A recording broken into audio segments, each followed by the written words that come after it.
Welcome back to the Brian Crombie Radio Hour and our special New Year's Eve talk show, where we are checking in with a couple of people that we've met over the course of the year and what they're thinking about in regards to New Year's and the new year about to embark.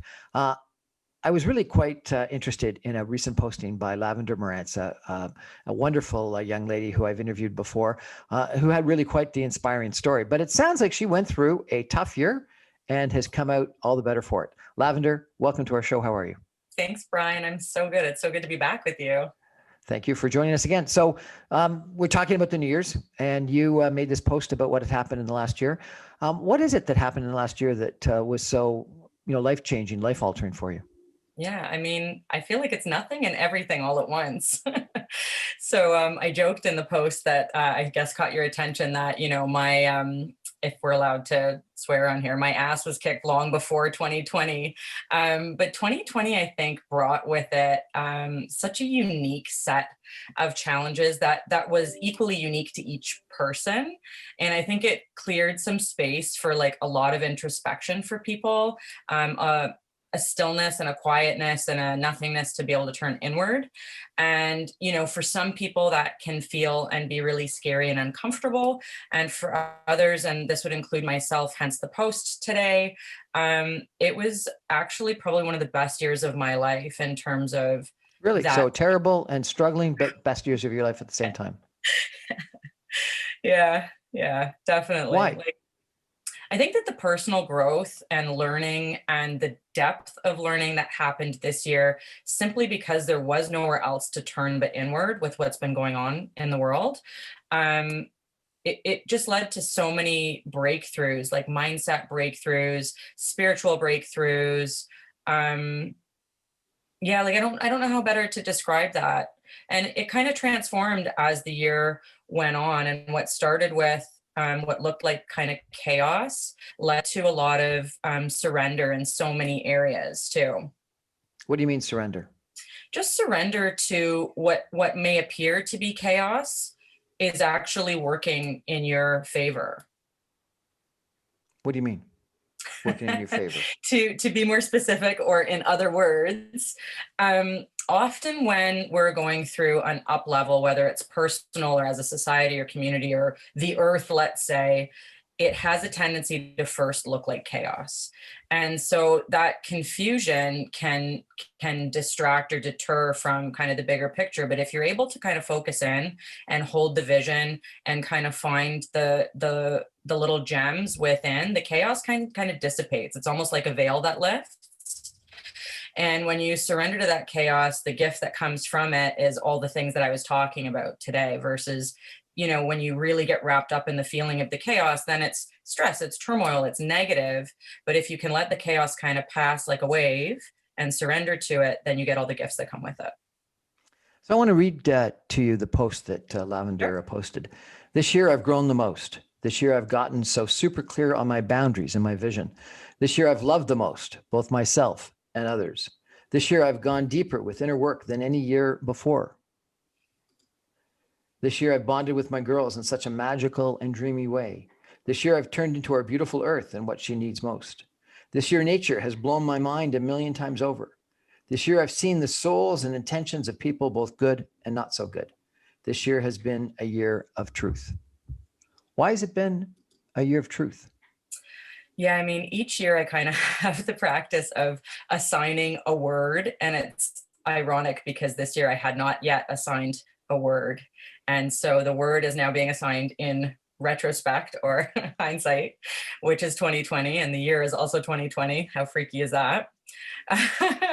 But truth, I think I just promised myself, and you and I recorded a podcast earlier on in the year, and I just said I was so committed to the truth. And at that moment, it was my truth, but it's kind of turned into more universal truth. Like, I don't want to hear any fluffy lies. I don't care how pretty or dressed up they are. I want the cold, hard truth, no matter what it looks like. And that this year's delivered exactly that for me. And I think for a lot of other people, whether they were open to it or not. You talked about you've seen the souls and intentions of people, both good and not so good. And it sounds the way you talk about the fluffy truth or the not so truth in the past. what is this? Do you think that people have been manipulative in the past, or what is it that 2020 and you brought them into greater frankness and honesty? Yeah, I think that this year did a really great job of showing people's true colors, not just to me, but to the world. It's like if somebody had bad intentions or maybe was being deceitful, I feel like a lot of that has gotten and is getting exposed this year specifically. And so that can be anything from personal relationships to family relationships, friendships. It can be romantic relationships, it can be business relationships. For me, it was all of the above.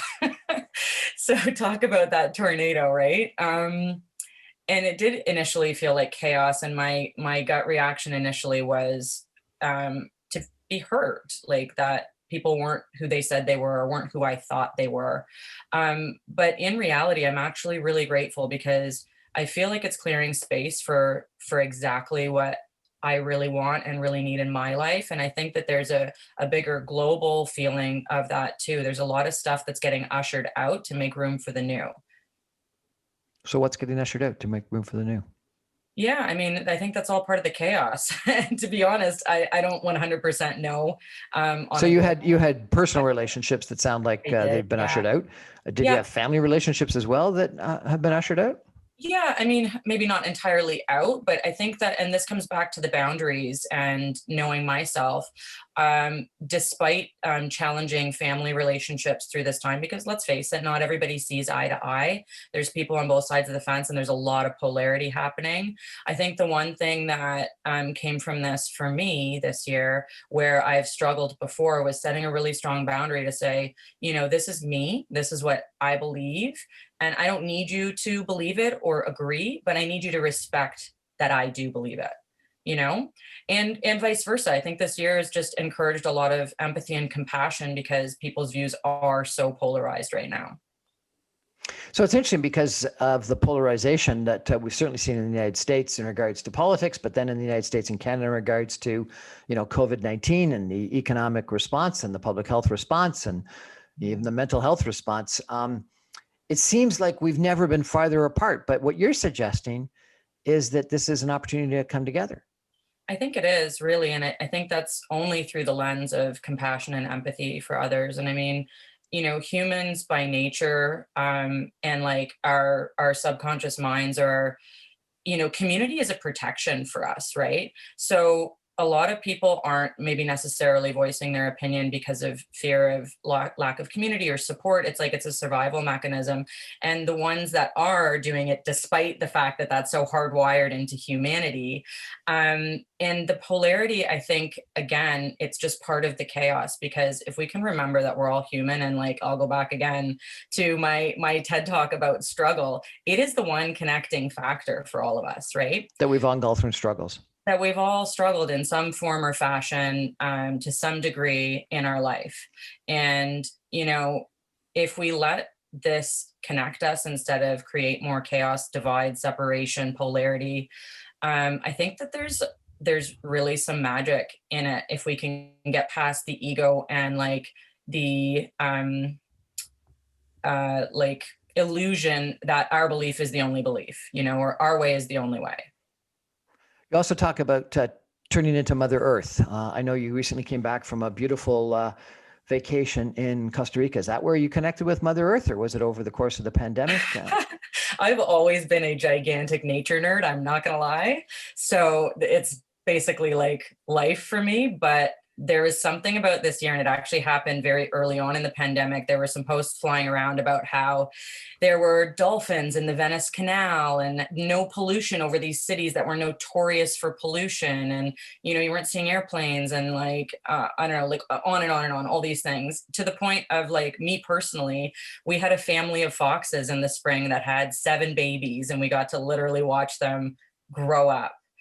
Just hanging out in the neighborhood, going for nature walks. And then Costa Rica was just the icing on the cake. Like there is something so magical and tuned in that country that there aren't words good enough to describe it. It was an incredible ecosystem, an incredible experience. It was so beautiful. I don't know. It's interesting. I don't know if you can see out my windows, but my office is here in a solarium in my backyard, and I've got 1, 2, 3, 4, 5, 6, 7, 8, 9, 10, 11, 12 windows around it. So I'm completely immersed in nature. And for the last couple of years, I've been traveling every year to Ottawa, to New York, to Boston, to Florida, to Montreal, etc. And often then you're in, airplanes and terminals and offices. And in Ottawa, my office was in the basement. And so I didn't have any windows. This year has been wonderful, even though I've been working, because I've been in nature every day. And even just to glance up and look outside and see the trees in the backyard. And I've got a pool here I've been able to swim in, not now, but all summer long. It really was an opportunity for me to realize how beautiful my backyard is and my house is that I hadn't had the chance to realize previously. Yeah, it reminds us of all the things to be grateful for, right? So we got a new year Yeah. setting upon us right now. What do you think? You've gone through this thinking process and you wrote this incredibly compelling post. What does it take for people to come to that realization for themselves? What would your recommendation be? To come to the realization of sorry, what? What was important in 2020 and what they're looking for in 2021, because yours was a very introspective post. Do you need to go to Costa Rica and sit on a beach? Right. Do you need to meditate? What is it that for you would recommend? You've got some people listening to you right now, Yeah. and it's either New Year's Eve or New Year's Day. What would you recommend to them that they consider doing? I love this question. And I think in addition to, doing kind of the year in review, what were your top 1, 3, 5, 10 highlights and what things would you maybe do differently next time? I think that's important. I also think it's important to have a personal practice in place that keeps you kind of laser focused on your vision. And then it's also important, I think, to ask yourself, and this goes for all days and every day, is not just New Year's Day, but this is a perfect opportunity for a new leaf, a new page, and a new kind of direction if you so choose. But ask yourself this: what do I really, really, really want in my life? Right? And then you can ask yourself, why do you want it? And maybe also why you don't already have it. And just hold the vision of what you really want, and not just for yourself. Brian, I think it's really important to have a vision that's bigger than just you. What do you want for your family, your community, your country, and what do you want for the planet going forward? More than anything. What do you want? What do you want for you, for your family, for your country, for your planet going forward? Yeah, I want just vibrant, alive, healthy, well, people living for what really sets their souls on fire, because anything less just doesn't seem worth it anymore. I want to see people working with the planet, not against it, and with each other, not against each other. And for my little family, I mean, the vision I've got in my head is just a thriving, abundant, beautiful year.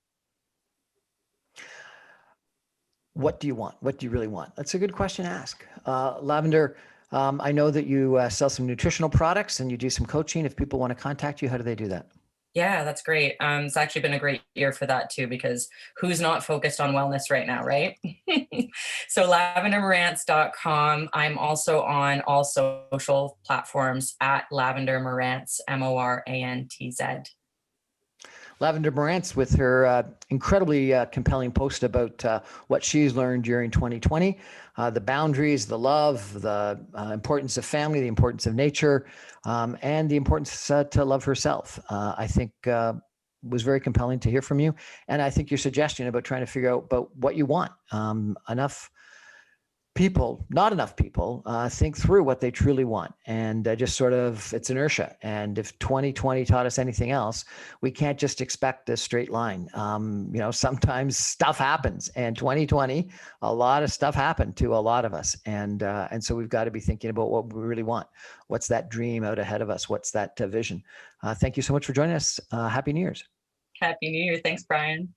Thank you. Stay with us. We're going to have 2 hours of fascinating conversations with some interesting people on this New Year's Eve, New Year's Day special on the Brian Crombie Radio Hour. Stay with us.